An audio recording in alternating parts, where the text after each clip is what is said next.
Что если история, которую вам преподавали в школе, это не вся история? В 1968 году турецкие власти замуровали целый подземный город на 12 уровней вглубь, официально объяснив это соображениями безопасности. В 2003 году египетские археологи нашли под плато Гиза туннели, которые не вписывались ни в одну известную теорию строительства пирамид, и раскопки немедленно остановили. 5 открытий, которые были найдены, задокументированы и затем намеренно убраны из публичного доступа. Не теории заговора, больше конкретные артефакты, координаты, имена ученых и даты закрытия экспедиций.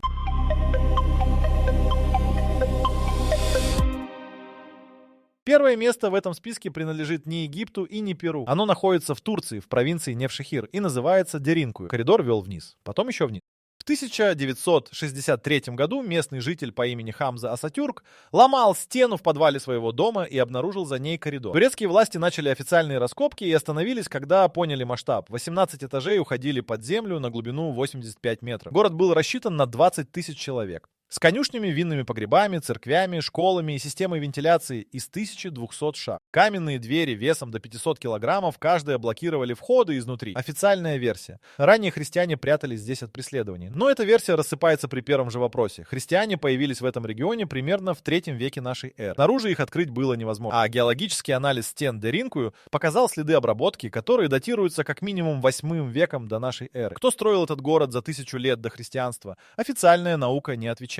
В 70-м году турецкое правительство закрыло нижние 6 уровней города для посещения. Но геологи, работавшие на объекте, указывали, что порода там одна из самых прочных в регионе. Вулканический туф, который не разрушается тысячелетиями. Официальная причина — структурная нестабильность. Закрытые уровни не были задокументированы в открытом доступе. Ни одной фотографии нижних этажей в официальных архивах нет. Но Деринкую не единственный случай. В 1999 году немецкий археолог Клаус Шмидт начал раскопки холма Гёбекли-Тепе в юго-восточной Турции. То, что он нашел, перевернуло одну из фундаментальных аксиом исторической науки. На глубине нескольких метров под землей стояли монолитные известняковые колонны высотой до 6 метров и весом до 60 тонн. Колонны были украшены резными изображениями животных — лисиц, скорпионов, журавлей, с точностью, которую современный скульптор воспроизведет только с профессиональным инструментом. Датировка объекта 12 тысяч лет назад. Проблема в следующем. По всем учебникам истории 12 тысяч лет назад люди были охотниками-собирателями. Примитивные племена, каменные орудия, никакой организации труда. Но чтобы доставить 60-тонный блок на вершину холма и поставить его вертикально, нужны сотни скоординированных рабочих, инструменты, логистика и социальная структура, которая все это организует.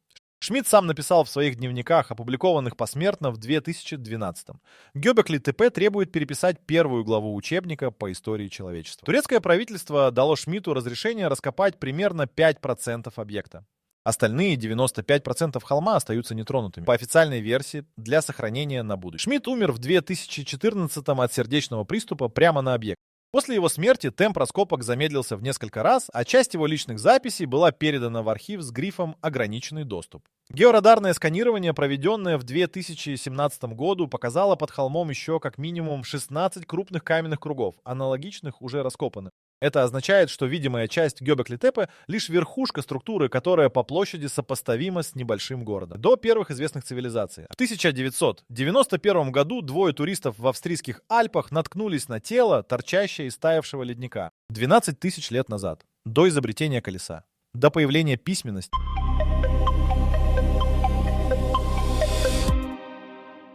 Они решили, что это недавняя жертва несчастного случая, и вызвали горно-спасательную службу. Когда тело извлекли, выяснилось, что ему 5300 лет. Мужчину назвали Эци, по названию горного массива Эцталь. Его тело сохранилось настолько хорошо, что ученые смогли определить его последний прием пищи. За 30 минут до смерти он ел оленину, злаки и папоротник. Но не это перевернуло научное сообщество. При Эци нашли медный топор, совершенно целый, с деревянной рукоятью. Проблема в том, что медный век в Центральной Европе по официальной хронологии начался позже. Примерно на 500 лет позже даты гибели Эци. Это означало одно из двух. Либо хронология медного века неверна, либо Эци каким-то образом владел технологией, которой по официальным данным еще не существовало. Австрийские и итальянские власти немедленно вступили в территориальный спор. Тело нашли прямо на границе двух государств. Спор длился 2 года. Все это время Эци хранился в условиях, которые специалисты по сохранению тел называли неприемлемыми. Часть биологического материала была безвозвратно утрачена еще до начала систематического изучения.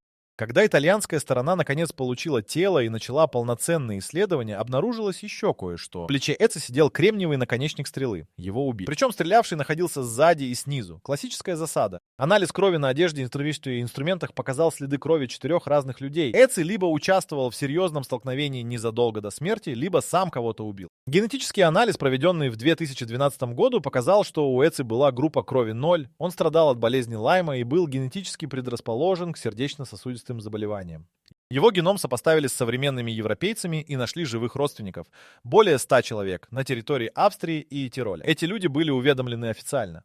Но дальше начинается то, о чем почти не говорят. Исследователи из Больцанского университета запросили разрешение на полный геномный анализ с использованием технологий 2020 года. Разрешение было отклонено. Официальная причина – риск повреждения образца. Та же причина была указана при отказе группе американских генетиков в 2018. При этом современные методы анализа требуют образец размером с булавочную головку и не наносят видимых повреждений мумии. Параллельно с историей Эции в 1991 году в Перу в районе Наска местные фермеры при рытье ирригационного канала вскрыли каменную камеру. Внутри находились керамические фигурки, изображавшие людей с непропорционально вытянутыми черепами. Это само по себе не было новостью, да, тут вытянутые черепа в культуре Паракас известны с 19 века. Но вместе с фигурками в камере лежали 3 настоящих черепа. Перуанский антрополог Хавьер Кабрера, изучавший находку, зафиксировал, объем черепной коробки этих 3 черепов на 25% превышает максимальный объем черепа современного человека.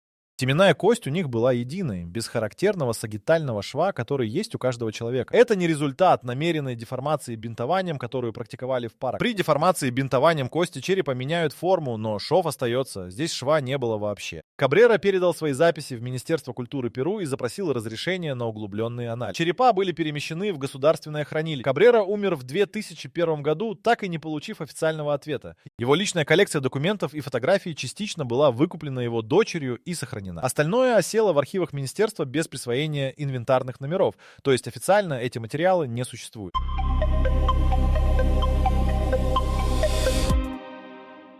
В 1948 году греческий ныряльщик за губками по имени Элиас Стадиатис опустился на глубину 42 метра у острова Антикитера и всплыл белее мел. Он сказал капитану судна, что видел на дне груду мертвецов и лошадей. Это оказались бронзовые и мраморные статуи затонувшего римского корабля. Водолазы подняли со дна сотни артефактов. Среди них был позеленевший бронзовый комок размером с обувную коробку, на который поначалу никто не обратил внимания. Через 2 года этот комок раскололся при высыхании. Внутри оказался механизм, шестерни, циферблаты, оси. 37 бронзовых шестерен разного размера, соединенных с точностью, которую ювелиры 19 века воспроизвели бы с трудом.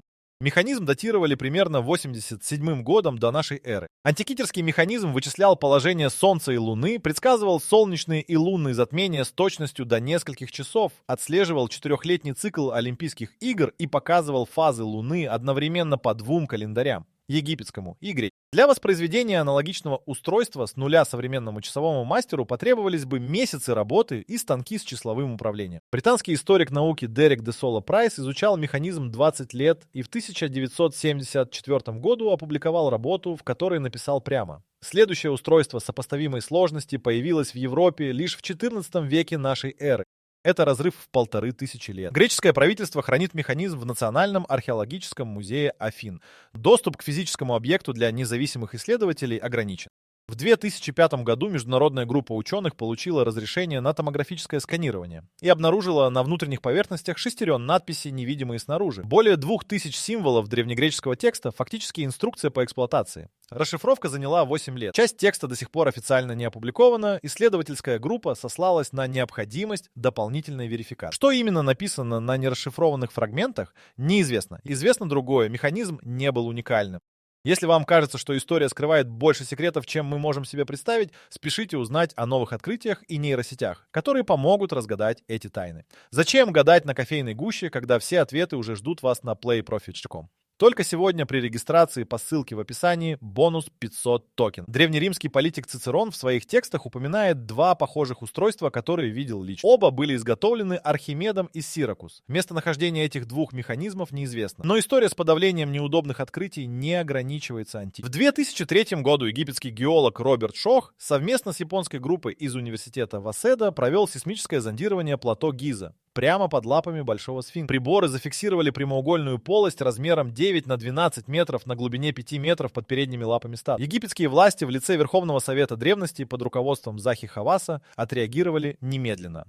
Дальнейшие исследования были запрещены. Хавас заявил, что полость является естественным геологическим образованием. Геологи из японской группы опубликовали возражение. Прямоугольная форма полости с ровными углами не характерна ни для одного известного природного процесса в известняковых породах данного типа. Шох к тому моменту уже был персоной нон-грата в египетской академической среде. Еще с 1991 года, когда опубликовал геологический анализ, доказывающий, что следы водной эрозии на теле сфинкса появились не менее 7000 лет назад. Это означало бы, что сфинкс построен до начала египетской цивилизации в ее общепринятом понимании. Египетские власти отвергли эту датировку без проведения контрольного геологического анализа, просто административным решением. Полость под сфинксом не вскрыта до сих пор. Сейсмические данные японской группы были опубликованы в научном журнале и никем не опровергнуты. Хавас покинул пост главы Верховного Совета древности в 2011 году в результате политических изменений в Египте. Его преемники так и не выдали разрешения на вскрытие полости. 3 независимые страны, 3 разных объекта, 3 разных эпохи и одна повторяющаяся схема. Находка, запрет, архив. В 1938 году немецкий исследователь Вильгельм Кёник работал в Багдадском музее и разбирал коробку с артефактами, найденными при раскопках деревни Худжут-Рабуа близ Багдада.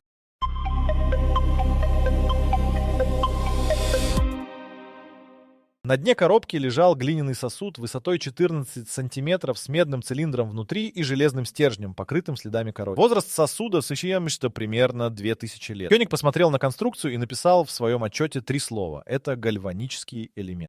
Когда американские инженеры из лаборатории Уиллард Грей в 1947 году воспроизвели точную копию сосуда и залили внутрь виноградный уксус, устройство выдало напряжение в 1,1 вольта. Этого достаточно для электролитического золочения металлических поверхностей. Ряд предметов из иракских музеев, датированных парфянским периодом, имеет покрытие, которое ювелиры до сих пор не могут объяснить традиционными методами обработки металла того времени. Официальная позиция большинства историков – это случайное совпадение формы, а не батарея. Но ни один из них не объяснил, зачем 2000-летнему гончару понадобилось запечатывать железный стержень внутри медного цилиндра, внутри глиняного кувшина с битумной пробкой. Эта конструкция не имеет никакого другого функционального объяснения, кроме электрохимического.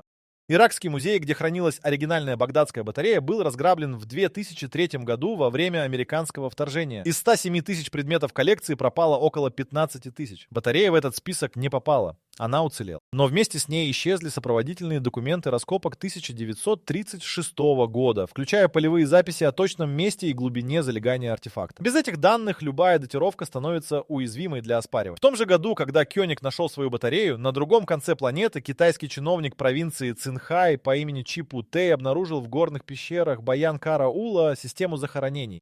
В пещерах лежали скелеты существ ростом не более 120 сантиметров с непропорционально большими черепами. На стенах были высечены рисунки, существа в шлемах рядом с изображениями Солнца, Луны и звезд соединенных точек. На полу пещер лежали каменные диски диаметром около 30 сантиметров с отверстием в центре и спиральными бороздками, уходящими от центра к краю. Чипу Тэй забрал 247 таких дисков для изучения. Китайская академия наук отвергла его выводы и 20 лет не давала разрешения на публикацию материала. В 1962 году профессор Пекинского университета Цум Умнуй все же опубликовал расшифровку бороздок. Оказалось, что это не декоративный орнамент, а последовательность символов. По его версии, текст описывал крушение летательного аппарата в горах 12 тысяч лет назад. Академия наук немедленно потребовала изъять публикацию. Цум Умнуй эмигрировал в Японию, где умер в том же году при невыясненных обстоятельствах.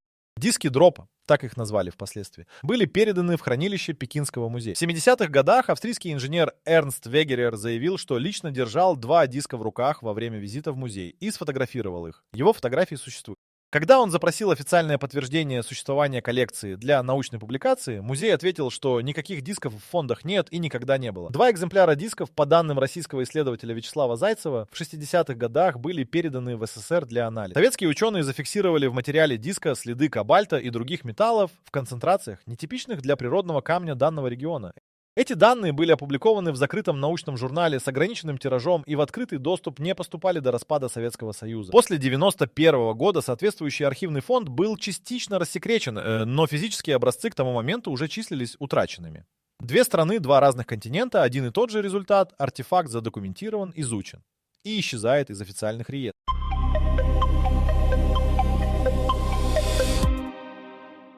В 1852 году рабочие горнодобывающей компании в Дорчестере, штат Массачусетс, произвели плановый взрыв скальной породы. Когда дым рассеялся, среди обломков они нашли металлический сосуд, разорванный взрывом на две части. Сосуд был изготовлен из сплава, похожего на цинк, с инкрустацией из чистого серебра в виде цветочного орнамента. Работа была настолько тонкой, что местный ювелир, осмотревший находку, сказал, он не смог бы повторить такую инкрустацию даже с современным инструментом. Порода, в которой находился сосуд, залегала на глубине 4,5 метров и датировалась кембрийским периодом от 500 до 600 миллионов лет назад. Журнал Scientific American опубликовал заметку об этой находке в июне 1852 года. После публикации сосуд был передан на изучение и исчез. Ни в одном музее США нет записи о его поступлении. Оригинальная публикация в журнале существует и доступна в архивах, но сам артефакт не обнаружен по сей день. Это не единственный случай того, что геологи из 19 века называют неуместными артефактами, предметами, найденными в геологических слоях, которые по возрасту не могут содержать следов человеческой деятельности. В 1897 году шахтеры угольной шахты в Уэбстер-Сити, штат Айова, подняли с глубины 130 метров из угольного пласта возрастом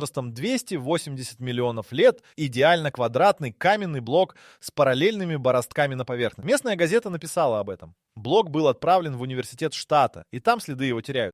В 1961 году трое коллекционеров минералов в горах Коса в Калифорнии купили геоду, камень с полостью внутри, у местного жителя и распилили ее для продажи. Внутри оказался цилиндрический металлический стержень, окруженный фарфоровым кожухом с шестигранным медным воротником. Геолог Уоллес Лейн, осмотревший находку, немедленно опознал конструкцию. Это была точная копия автомобильной свечи зажигания образца 1920-х годов.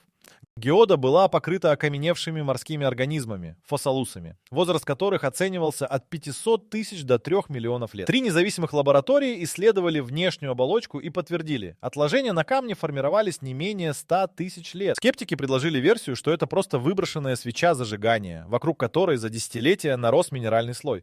Но толщина слоя и состав отложений исключали накопление за срок менее нескольких тысяч лет даже в самых благоприятных условиях. Артефакт получил название «Косская свеча зажигания». Его владельцы отказались продавать находку музеям и институтам, сославшись на то, что предыдущие артефакты подобного рода после передачи властям бесследно исчезали. Объект хранится в частной коллекции. Рентгеновские снимки внутренней структуры были опубликованы и показывают металлический сердечник и изолятор, точно воспроизводящие конструкцию свечи зажигания. В 1934 году техасская домохозяйка Эмма Хан нашла в известняковой породе близ города Лондон деревянный молоток с металлическим бойком. Порода вокруг рукояти была датирована ордовикским периодом, около 500 миллионов лет. Металлический боек был проанализирован в Баттельском институте металлургии. 96,6% железа, 2,6% хлора и 0,74% иридия. Такой состав не соответствует ни одному известному методу выплавки железа, ни историческому, ни современному. Современная выплавка дает железо с более высоким содержанием примесей углерода. Этот образец чище, чем то, что производят сегодняшние металлургические заводы. Молоток хранится в частном музее в Техасе. Несколько университетов запрашивали разрешение на дополнительный анализ. Владельцы разрешали, но академические журналы отказывались публиковать результаты, ссылаясь на недостаточную верификацию происхождения образца. Это замкнутый круг. Без публикации нет признания. Без признания нет финансирования анализа. Без анализа нет публикации. 4 артефакта из 4 разных американских штатов. 4 разных геологических эпох. Ни один из них не нашел места в официальных музейных коллекциях. Все 4 задокументированы в газетах и журналах своего времени. Все 4 либо исчезли, либо осели в частных руках именно потому, что их владельцы насмотрелись на судьбу предыдущих находок.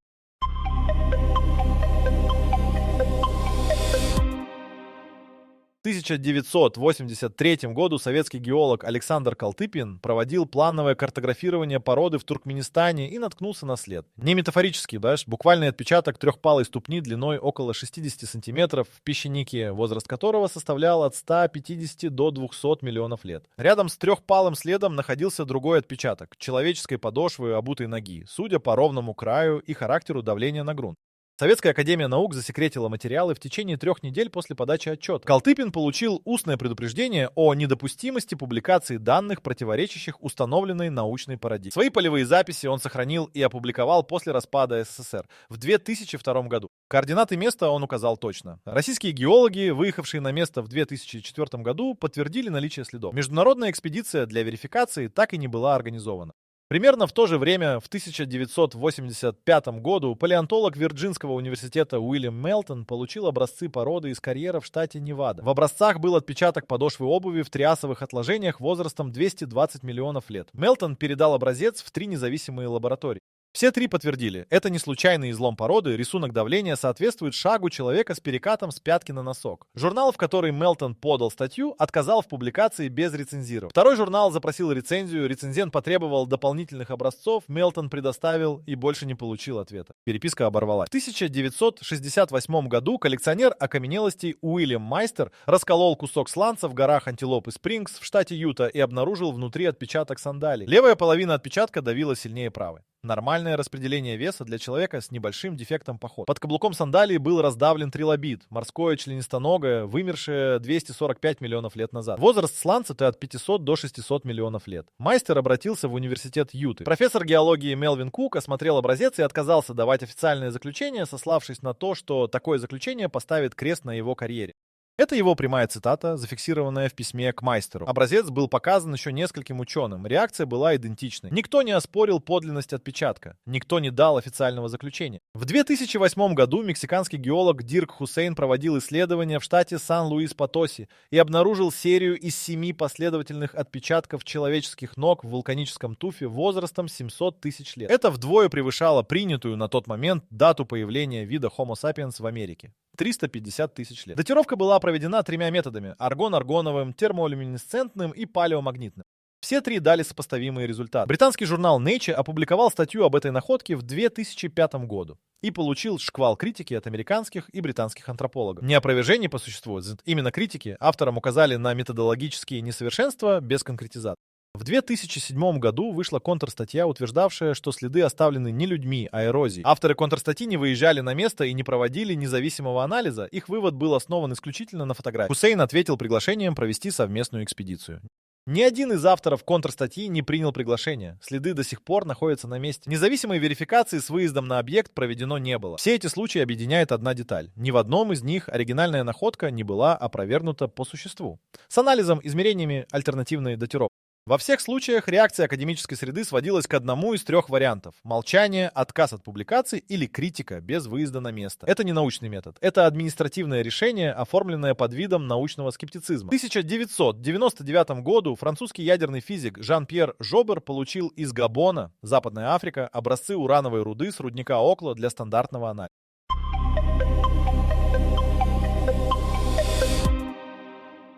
Цифры не сошли. Концентрация изотопа уран-235 в образцах была аномально низкой, ниже, чем встречается где-либо на Земле и даже в исследованных метеоритах. Жобер перепроверил оборудование. Оборудование работало исправно. Единственный процесс, который потребляет уран-235 именно таким образом, это цепная ядерная реакция. Жобер расширил анализ и обнаружил, что в Окла функционировало не одно реакционное место, а 16. Все 16 зон показывали идентичную картину выгорания изотопа. Возраст породы 1 миллиард 700 миллионов лет. Французский комиссариат по атомной энергии провел собственное расследование и подтвердил, в Окла около 2 миллиардов лет назад самостоятельно запустился и работал на протяжении нескольких сотен тысяч лет ядерный реактор. Мощность около 100 киловатт. Температура в зонах реакции поддерживалась в диапазоне, необходимом для устойчивого деления. Не слишком высокая, чтобы реакция не вышла из-под контроля, не слишком низкая, чтобы не заглохнуть. Официальная наука объяснила это естественным природным реактором. Самопроизвольным процессом, запущенным подземными водами, которые выступали в роли замедлителя нейтронов. Это объяснение технически корректно. Вода действительно могла служить замедлителем. Но вот что объяснение не охватывает. Геометрия расположения 16 зон реакции. Они расположены не хаотично, как следовало бы ожидать от природного процесса, а в виде структуры, которую французский физик Джордж Вайтерил описал как подозрительно регулярную в своей статье 1976 года. Эта фраза была убрана из финальной редакции статьи перед публикацией. Черновик с оригинальным текстом сохранился в архиве Калифорнийского технологического института.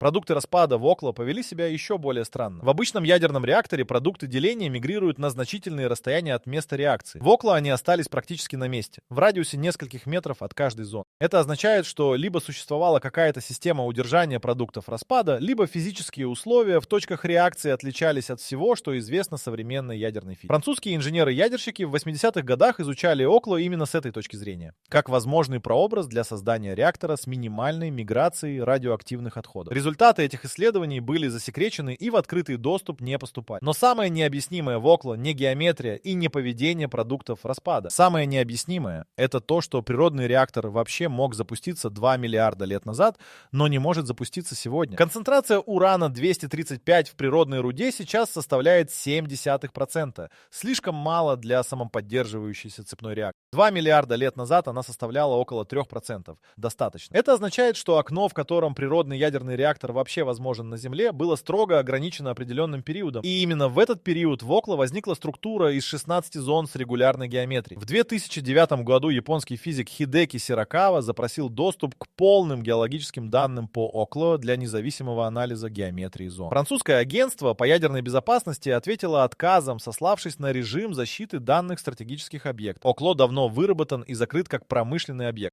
Никакой стратегической ценности он не представляет. Тем не менее, данные по геометрии зон реакции до сих пор не опубликованы в полном объеме. 2 миллиарда лет, 16 зон, регулярная геометрия, удержание продуктов распада и засекреченные результаты исследований заброшенного африканского рудника. Все эти находки разбросаны по разным континентам, разным эпохам и разным научным дисциплинам. Но у них есть одна общая черта, которая не является совпадением.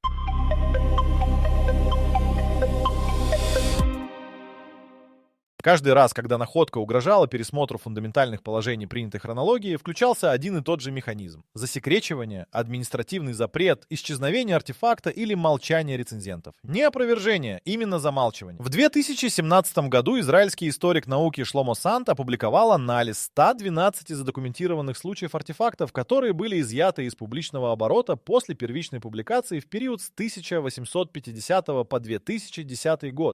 В 91 случае из 112 изъятия происходило в течение 3 лет после первой публикации. В 68 случаях сопроводительная документация исчезала вместе с артефактом. Книга вышла тиражом 2000 экземпляров на иврите и не была переведена ни на один крупный язык.